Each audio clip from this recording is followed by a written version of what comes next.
Joining us today as moderator for our first panel is Senior Master Sergeant Sonora Vasquez from the U.S. Air Force. She currently serves as the Superintendent for the 627th Force Support Squadron at Joint Base Lewis McChord in Washington, D.C. She leads and mentors 90 military and civilian members across 3 flights and provides execution of Joint Installation Support Function. Sonora, welcome to the conference.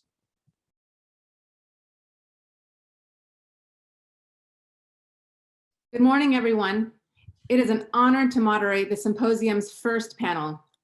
Becoming a general or flag officer in the military is no easy feat. General officers are recognized and accomplished leaders, committed to making the needs and challenges in their respective service, as well as this country. They are held to the highest of standards and entrusted with the welfare of service members. Today, you will hear from 2 successful Latinas that currently hold or held a general officer position in the military. They will share lessons learned, experiences gained throughout the years, and ways to overcome challenges. We hope that you will take their guidance and apply it to your life in order to contribute to the success and leadership that can positively impact not only your community, but your country. Please help me bring back the honorary co-chairs. Major General Angela Salinas. Major General Linda Urrutia Varjal. Thank you for joining us today. Please briefly introduce yourselves, starting with Major General Salinas. Well, and I'm delighted again to welcome everyone to this great event. I'm Angie Salinas. I'm a retired Marine. I served for 39 years in the United States Marine Corps, and I retired in 2013. And I currently am the CEO of the Girl Scouts of Southwest Texas. Wonderful, welcome. Great to have you here. General Urrutia Varjal. Like Angie, I am also pleased to be back. I love to support this every year. My name is Linda Urrutia Varjal. I retired from the Air Force after 34 years in 2019. I retired as a Major General, mostly working in Intel and Cyber. I'm keeping myself busy by being on a couple of board of directors seats and a research associate for the Institute for Defense Analysis. Welcome back. It's great to see you as well. Let's begin with our first question. What do you believe are some of the most important contributions Latinas are bringing into the military? General Urrutia Varjal. Thought I was going to get to piggyback off of Angie. But, well, there's a couple of things. I mean, the Latina and the Latino, you know, what we pride ourselves on is really our work ethic, and we bring that to the plate each and every time. We don't know how to say no. We don't know how to say, I can't do something. If we don't have anything right at the tip of our fingers, we'll figure it out on how to do it. And then the culture that we bring, I think that the big thing that I like to say is, you know, in our culture, it's mi familia. When you join the military, I don't think that you forsake your family. I think that you are joining another family.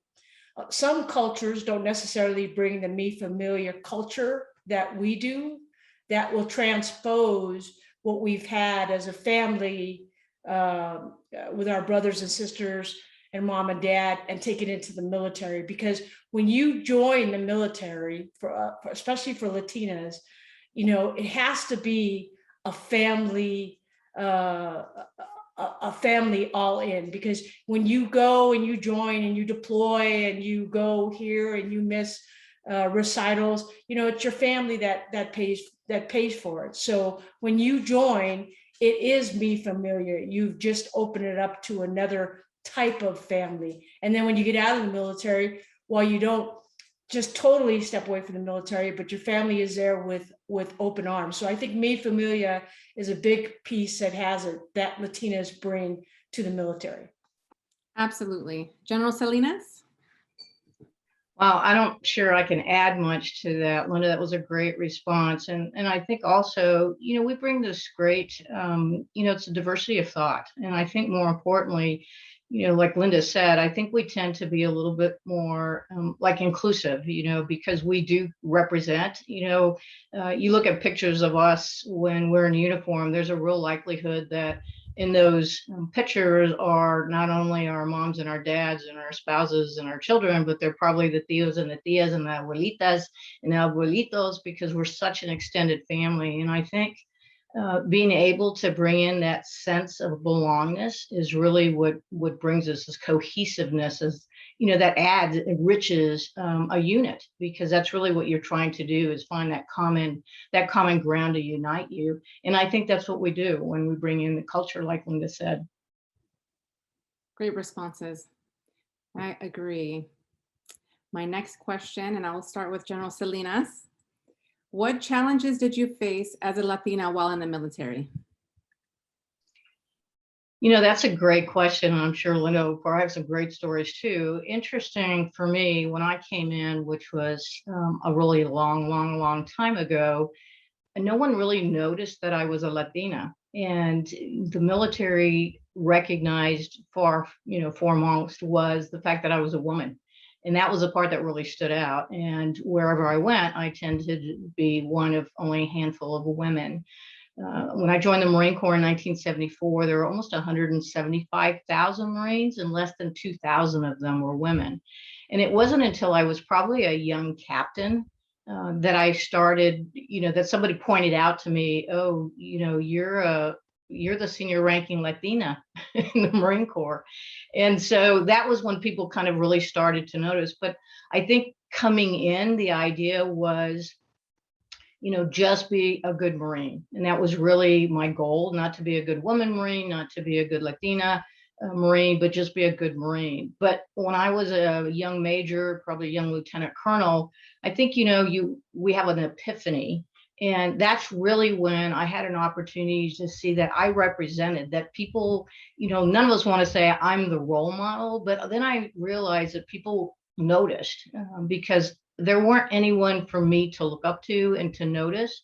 And then I realized I was the one people were starting to notice. And I think that's really when I knew it was important for me to make sure that I gave back, that I helped represent, that I helped open those doors. And so that was really where, and really it became a big deal when I made a general, because being the first Latina to make general in the Marine Corps, for some reason, suddenly everybody really wanted to pay attention to that. But to me, it was just really a representation, I think, of a work ethic and the fact that I had served with some incredible Marines. General Urrutia Varjal. So I couldn't agree more with Angie. I know I came in a few years after her, but it was the same thing. When I was a young captain and a major, I already knew that I was the only Hispanic in the room, and most of the time, like Angie, the only woman in the room. So, but in those times in your career, you just had to get over it, and you just had to work on what you were providing and the job, and we did. So I really didn't focus that much on it. And as for a lot of Latinas, it's really important because you kind of lose some of yourself when you join the military. And I'm fair skinned, so they always kind of guessed on what my ethnicity was. And unfortunately, and I've said this before, is I didn't do myself any favors because my name was Urrutia Varjal, and it's a hard name, and you see all those 14 letters kind of rolled in together. I gave him a gimme, which is just shorten it to UV, and that's what I became. Most people never knew what my real name was, Urrutia Varjal, nor did they try to roll their R's, and I, which I wish I would have never done, I let them get away with it. I didn't make them go the extra mile to really show that piece. And it really hit me when I was a one-star working for, then General Clapper. And I said, well, I'm going to go to the Hill and talk to Congressman Reyes about Hispanics in the military. And he said, what are you going to do that for? I said, because I'm Hispanic. And he looked at me he was just incredible. He was just amazed. He said, you're Hispanic? I looked at him, I said, yes, I've been Hispanic my whole life. But that really showed me that I had hid under my identity for way too long, and it was time to go out and really make people learn how to roll my R's, and more importantly, be the mentor and somebody that other Latinas and Latinos could look up to. Because if you look through the military, we just don't look like the population. We're the fastest growing ethnic group, but yet we're really woefully underrepresented, especially in the senior ranks of all the military. In fact, after Angie left, there was some that followed, but after I left in 2019, they're coming, but it'll be a few years, hopefully not a decade, before we get another Latina as a general officer. Back to you. Yeah, growing up in the military myself, I didn't see a lot of any general officers for that matter, that were Latina. I did have the privilege of having my sister in the military who was enlisted, but that's who I was able to look up to. And I could probably have a handful of people that I could name that I was able to follow in their footsteps. And I say handful, like 5 people that I could say, yes, these are the strong Latinas that I've been able to follow. So thank you. Thank you. This is such a wonderful forum, I believe, because it gives us, right? You're able to tell your story, and I'm able to grow from that. I'm able to see that, yes, I can get there. And on the enlisted side, of course, but we have many officers that are following as well. So thank you. Well, if I could just add a few comments, is that this is really Latina style, and this is really Robert Bard and his incredible leadership, because for 18 years, he's allowed Latinas to have a place that they can be showcased. Because you've just heard from both Linda and I about how essentially we were kind of doing a 1-lane, route to try to be able to take the next step. That we either were in a generation or a time where we were just trying to blend in, for no better way to discover this, so we could take that next step, but then realizing that we weren't alone. But we didn't know that because we were all in a separate lane. And, Robert, in being able to really highlight Latinas, this is that format. This is that place where all Latinas who, blessed to wear the cloth of our nation, have an opportunity to still see the faces of, like, Linda and I, who are, most people wouldn't pick us off the street as, oh, guess what she used to do? Mostly because, again, we don't serve in uniform. And I know there's no one that's going to follow me for probably another 10, 15, maybe even 20 years. But the fact that we can still give hope and inspiration because Robert and Latina Style is giving us this platform to still let us know that, yes, we paved the way. So, Robert, thank you for 18 incredible years in Latina Style and your incredible motivation and inspiration to all of us. So thank you for giving this to us. And I second that, absolutely. Absolutely. Thank you. This is a great segue into our next question. How do you see the future of women in the service? And we'll start with you, General Urrutia Varjal. Angie, I'm gonna let you go first. I got a little dog playing here. Well, I got to tell you, I'm pretty excited because, for my entire 39 years in the Marine Corps, I kind of came in, as I said, at a time when, less than 2,000 women are in the Marine Corps. We're the last of the services. I was really proud to know that the Air Force and the Navy were already allowing women in the cockpits in the 1970s. Great transformation. But the last piece, as I was stepping out the door, was that the combat exclusion had totally been removed, which really allows any single woman, who has the drive, the talent, does the education, does all the things. She has the opportunity to serve at the table wearing 4 stars. And I think that is probably the best testament. She can serve in every occupational field, from whether she wants to drive tanks, whether she wants to fly planes, whether she wants to be an intel guru, whatever that is, she can do it. And I think that is what the richness of what the opportunities are now today in the military, that were not afforded to many women, whether they served in World War I, our first cadre of women who raised their hands to serve. To think about this, these were women who served their country when they didn't even have the right to vote. And so when you kind of think about all of that and where we are today, it's incredibly impactful. And, I'd like to think that Linda and I might have had a little bit to do with that. But I will tell you, if there are young Latinas who are inspired and able to say like, wow, it's already been done. So I have no excuse to not rise to the top and be able to lead wearing the cloth of the nation. So Linda, back to you. Thanks. My dog likes to make appearances on Zoom. Sorry about that. But I agree. I think that it's opportunities are continue to expand. Like Angie, when I first came in, if you flew, which everybody in the Air Force did, especially as officers coming out of the academy, you could fly heavies. That was it. There weren't any fighter pilots back then. That's not what we did. And to a T, every one of my classmates that flew heavies are out because there just wasn't anything to do. They got bored. There wasn't any upward trajectory.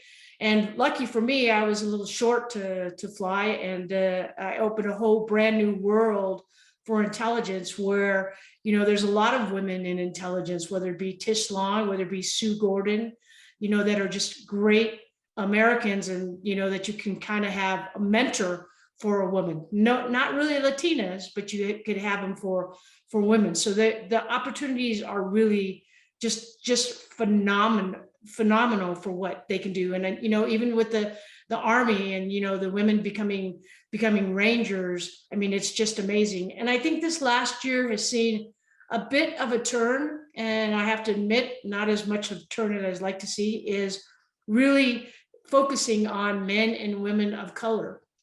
I'm not a big fan of how they define that, because it seems that it's defined as African Americans. I know that there's a big push at the Pentagon and other places for it to be all colors, if you will, to include the Latinas and Latinos. It's got a long way to go. But what we need to continue to push is that, women and men of color just don't mean that you have an African American now, at least in the Air Force, 2 4-stars. So that's great, but that's not any reason to stop. We need to push with our younger folks. I think that any person in the enlisted ranks believe that they can be an E9 in any service because they see it. They look up, they see people that look like them. I believe that when you look at the general officers and you look at O10, there's not one that looks like us. It's just a travesty. But what does that mean to you, that especially the young ones that are coming up? You're a trailblazer. You think that Angie and I are trailblazers? The trail is not set yet. So you have to get it in your head that you are also a trailblazer, that when you walk in the room, you are probably going to be the only Hispanic there. And that's when you're a second lieutenant, a first lieutenant, a lieutenant colonel, and a 1-star. And you have to be comfortable being uncomfortable when you're in that situation, and understand you need to pay it forward and mentor those behind you, because everyone, whether you realize it or not, are looking up to you and following your lead and saying, oh my God, I can actually be that if I work hard. And that's what I want to be. I want to be Angie Salinas when I grow up in the Marine Corps. Absolutely. And enlisted are also looking up to you. So thank you. Okay. What advice would you give someone going into a leadership position for the first time? General Salinas? Wow, that is a tough one, because I think so much of it, by the time you step into a leadership position, for example, I'm not sure what that means, in the sense that I come from an environment where if there's 2 of you, one's in charge. And so you can both be privates, you can both be E2s. But the whole idea is that's how you start that role. And I think it comes with the idea of, responsibility, and kind of knowing that a great deal of expectation comes with responsibility. But one of the first things, just for me, when I would step into a new role, I would listen. I think it's really easy that sometimes people would go in and you immediately want to be a fixer, because sometimes our assignments are very short and you're trying to have immediate impact. And I used to refer to myself as a box kicker. I would really kind of go and walk boots on the ground. I'd crawl under a mechanic is underneath the vehicle, fixing it. And I would kind of crawl under there at 5 in the morning, and I would startle him, because that's not where they would expect me to be. But the whole idea is I would listen and I would look and I would see, and I would give myself normally about 30 to 90 days to get a feel for where was my ship, where was my unit, what was our strengths and what were our weaknesses. I looked for the leaders that people didn't think were leaders, and then use them to be able to move forward. But I'm a firm believer. I learned more about leadership from the people I led, who gave me that privilege, and made me a better leader for every single day. So to me, I would say having that opportunity to kind of listen, look around, and then move forward with your best and brightest, and surround yourself with them, because the realities are we're not all that good. I was always blessed to always surround myself with just the strongest, the best, the smartest, and I was smart enough to listen to them when I didn't want to. And there were many a times that I know that I thought I was doing it right, but I fought myself, my inner self, to really listen to the talent that was around me, and it always proved to be the best decisions I could make. I'd agree, Angie. A leader is only as good as its people that works underneath that. A couple of things that I look at for leadership is when you first get it, just to do things, that's not necessarily productivity. You really you don't want to do things just to fill the space and the time that's allotted. And then a good thing for especially Latinas is you need to check your emotions at the door, because the personnel are going to follow your lead. Now, I didn't tell you to apologize or totally walk away from your feminine side. I didn't say that. You need to learn how to challenge it, because there are needs and times when you need to let that emotion show. When somebody loses, there's a death in the family, when, your unit is going through turmoil. That's what I think Latinas do the best. We get that mother instinct of us into us. And I think that they look at that for a leader. So I'm not saying to ever apologize for being a Latina. And then take a breath. You think through the options. I can't think of anything, not unless it's a cause of somebody that might be killed, that something needs to be done right now. That's usually not the case. In fact, 99% of the time it isn't. But what they're looking at they're looking at you to make the right decision. Take a breath.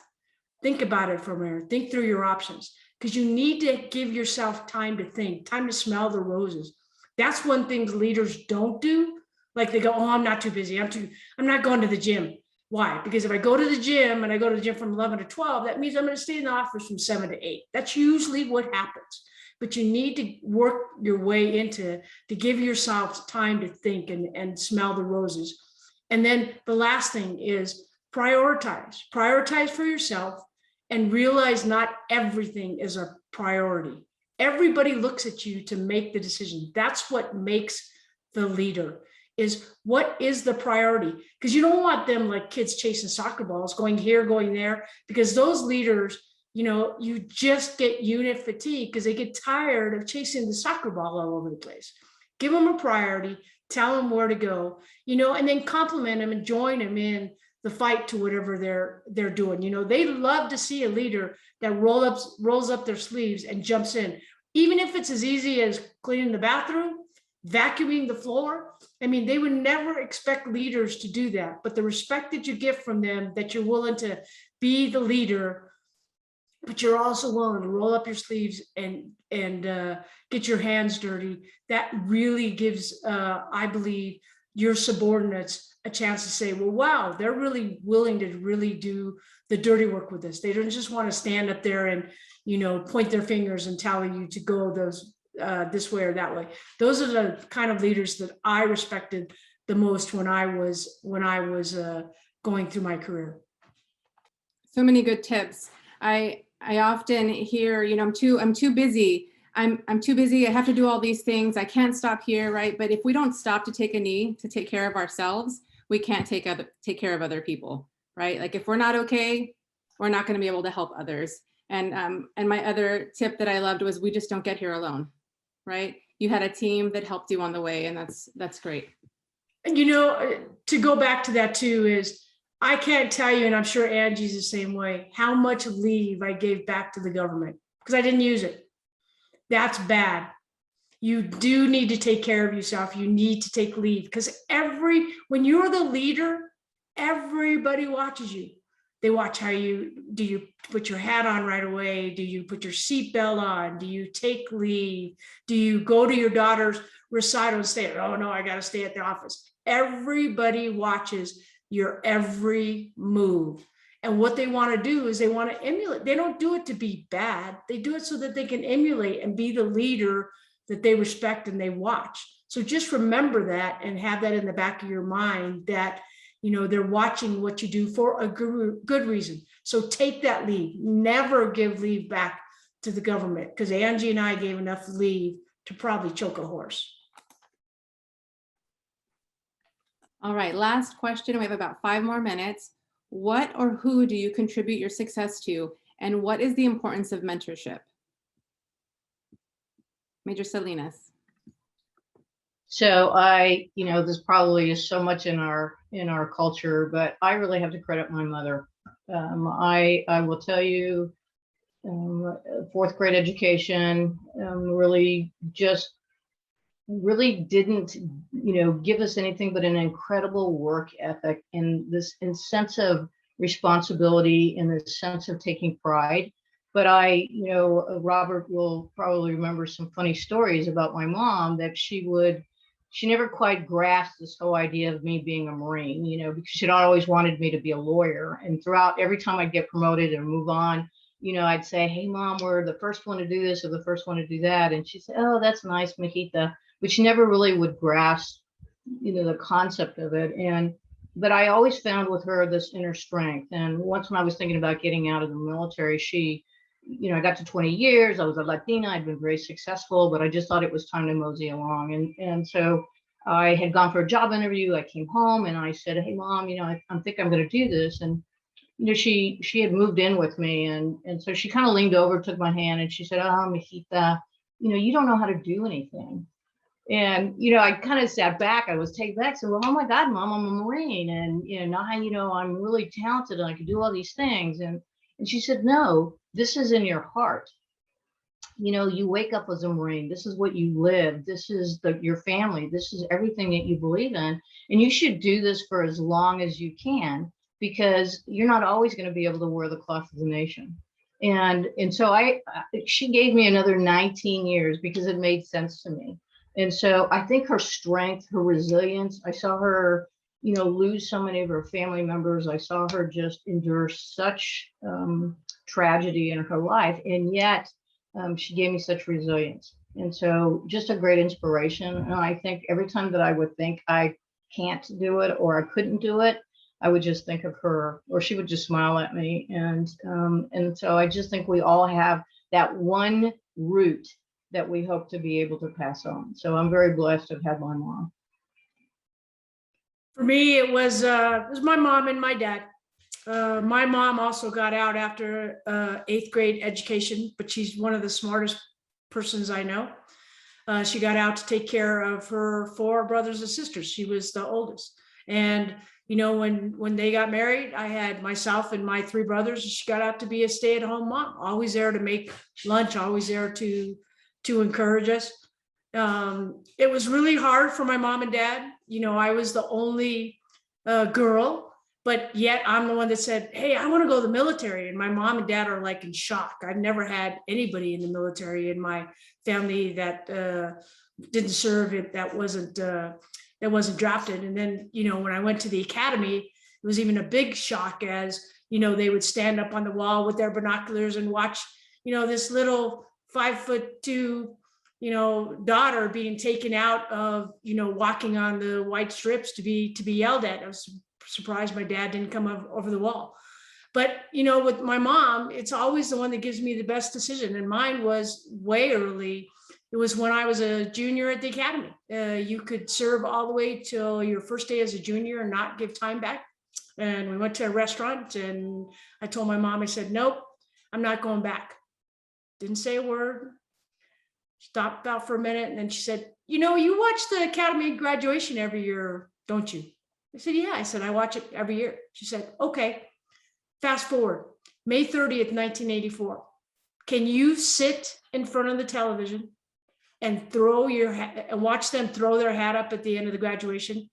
And you can tell me that you won't once think, man, I could have been there. Thought about it for a couple of seconds and I said, let's go. And got back in the car and went up to the academy and finished it. And my mom has been there with great just snippets like that throughout my career when, oh man, this is really tough. Or, I'd come home that, I was just so frustrated all the time and venting with my mom, never picking sides, never telling me I picked the wrong career. They're very definitely focused. And then I really want to mention my dad. My dad got married young, but everybody worked at the steel mill at in my town, but my dad couldn't because of a bad back. There was a Pepsi-Cola plant that was next to the steel mill. My dad went every day to beg for a job. My dad started out as a janitor cleaning the place at Pepsi-Cola. 39 years later, he retired as vice president of the Southwestern region for Pepsi-Cola. His work ethic is unmatched.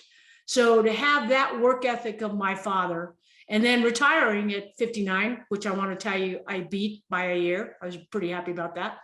And my mom's work ethic of a stay at home and always giving were the ones that really set me up for success and still do today. I'm very lucky that I still have my mom and dad still living. And, it was nice when I could retire in 2019 and say, I'm retiring because I'm going to spend time with my mom and dad because I owe them that time back. And it's been very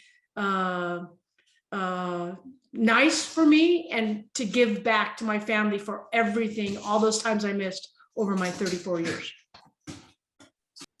Beautiful. Thank you. Thank you, Major General Salinas and Major General Urrutia Varjal, for your time, your wisdom, and service to our country. I am certain that your leadership will continue to inspire many more for years to come.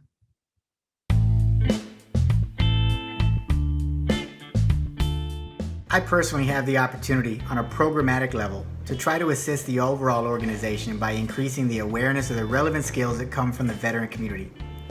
I also have one of the best jobs one can have at USA, as I get to advise veterans on a variety of topics such as resumes, interviews, and the USA application process. A healthy first step, and this is far easier said than done, is to determine your career direction. What do you want to actually do, and not lock down the organization first? Once you have selected your career direction based on your own experiences and what you want to do, then the search for the organization that has that particular function and has an available opportunity either now or in the near future, that's the direction you're going to want to go in.